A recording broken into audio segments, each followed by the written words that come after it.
tager udgangspunkt i mennesket. Du kan ikke tage mennesket ud af atleten og have atleten, men du kan tage atleten ud af mennesket og have mennesket.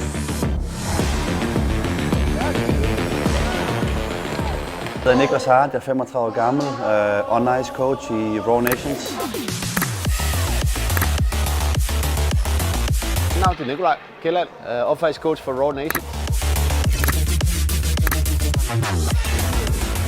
Alt du laver uden for isen, altså off-ice, kommer til at enhance, altså til at forbedre din præstation på isen.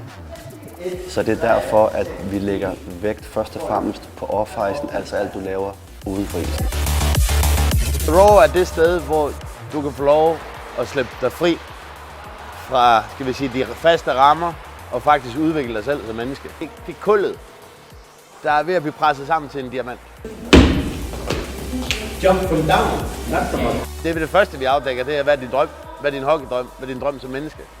Og det er udviklingsplanen, det er altså GPS'en. Vi har været i Columbus Blue Jackets, vi har været i Jokerit, jeg skal til Cleveland Monsters på mandag. Og vi har så igennem de forhold og kontakter fået reverse engineeret. Hvad skal der til for at komme til tryout der? Ja, der!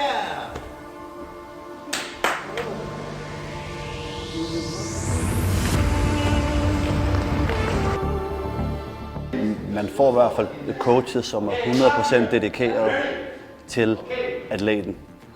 Og man får jo egentlig sig selv. Det er det, der er målet, at du får dig selv med i det. At du får aha-oplevelser og udvikler dig som menneske i sporten.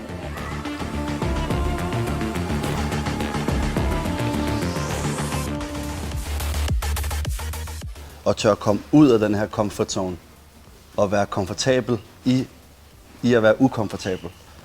Det er Raw. Det er stedet, hvor drømmene går i opfyldelse.